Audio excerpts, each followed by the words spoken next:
Hello everyone, my name is Antônio Batista, Dean of Fundação Dom Cabral, a Brazilian standalone business school. I'm very glad to join you in this conference. Thank you, Professor Ben, Dean of ZIBS, for inviting me. It's a great pleasure to take part in this discussion about the future of education for sustainability. First of all, I would like to acknowledge the importance of talking about sustainability education at this moment. It's quite appropriate for different reasons, both globally and in the Brazilian context. Well, the world has been experiencing advances and setbacks. On the one hand, we have evolved as civilization and learned how to deal with the three most challenging issues: disease, hunger, and violence in large scale. On the other hand, we are becoming more and more intolerant as society. We're struggling in dealing with differences.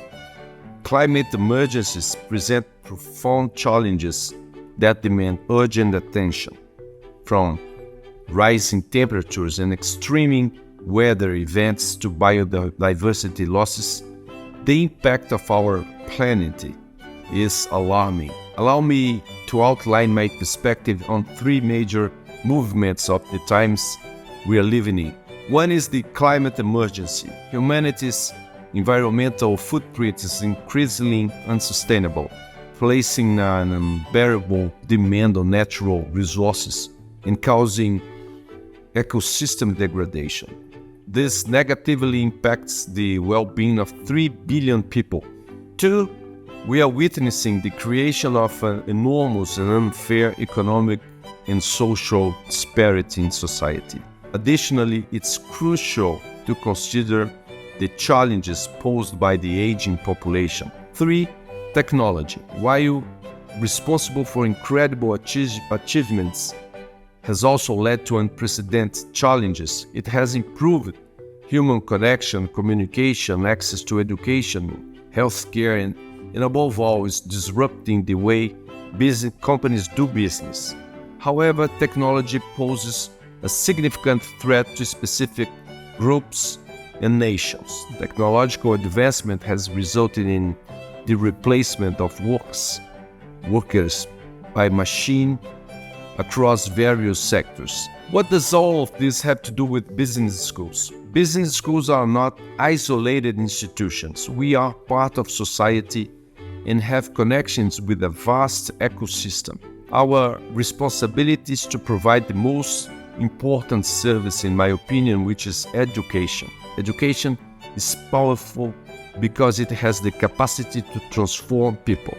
Understanding the challenges society faces is crucial for envisioning the way forward. As society is changing rapidly, the role of companies is also undergoing a transformation. It has become even clearer to me that companies are not only agents of economic production, they are becoming increasingly influential agents of social well-being.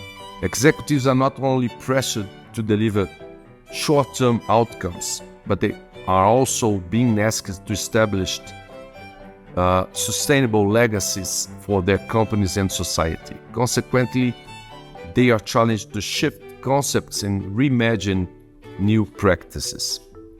Hence, this marks a significant transformation for business schools. We are making changes in our programs, curricula, in teaching methods. It's part of our educational approach to be closely connected to corporate dilemmas. Our passion is to co-create educational solutions to solve companies' problems. This fast-changing world challenges even the most progressive, innovative, and proactive organizations. The new and accelerated global dynamics have introduced entirely new contents for management. As the world is changing rapidly and we're living in a volatile, critical, and complex reality, we considered it crucial to discover new processes and ways to understand societal dilemmas. What does this mean? It means that today our faculty and staff should learn more about the links between sustainable development and issues such as climate change, racism, and social inclusion, for example, as the case of Brazil. It means that we need to dialogue and engage with groups of stakeholders we do not usually consider relevant. We need to open our minds and the doors of our schools to welcome people who can tell us how they are being affected by business. We should listen to them with intentionality, empathy, and compassion. Furthermore, we should listen to them with flexibility, because the process of listening could guide us out of our comfort zone. I mean, we should listen to them and adjust our practice, our structure, and our process. Let me give you 2 examples of what at FDC we're doing. Number 1 is the Favelas Business School. We've just introduced a new model of executive education dedicated to the bottom of the Brazilian social pyramid. This initiative started some years ago and expanded in 2020, aimed at the tragic impacts of the COVID-19 pandemic.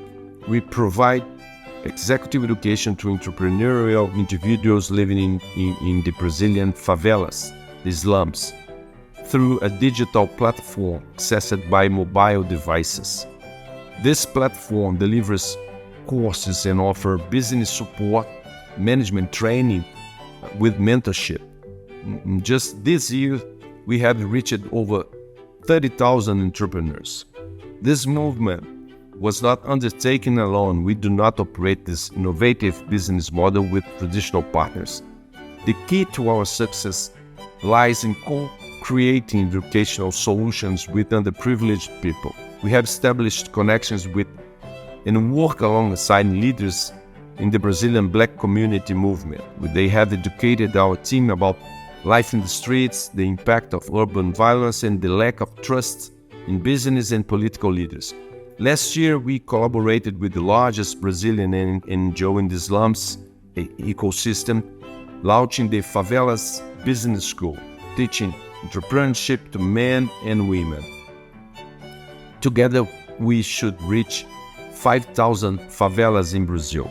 By 2025, we aim to reach 1 million people from the Brazilian slums.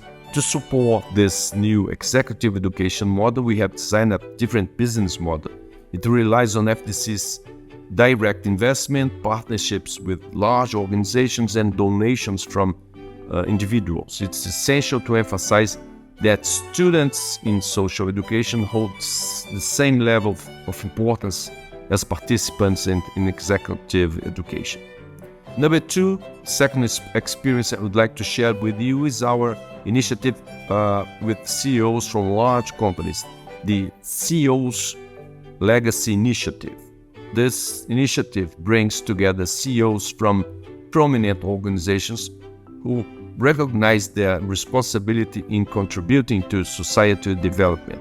It's gradually evolving to a reflection and practical laboratory for 21st century leadership.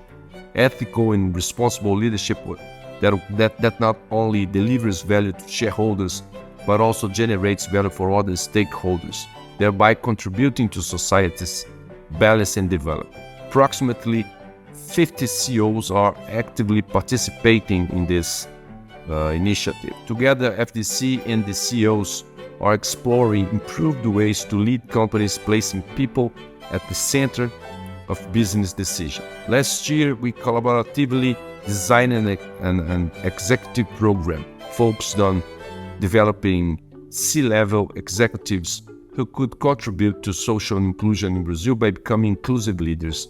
These executives have emerged as influential ambassadors for the diversity, equity, and inclusion agenda, fostering positive transformations in the Brazilian business environment. In conclusion, these examples offer a glimpse into our awareness and commitment to education for sustainability. In this critical century, we are called to be bolder, more innovative, and more useful. Thank you once again, Professor Ben, for inviting me. I hope that my ideas and FDC's experience may prove valuable for this outstanding event. Thank you.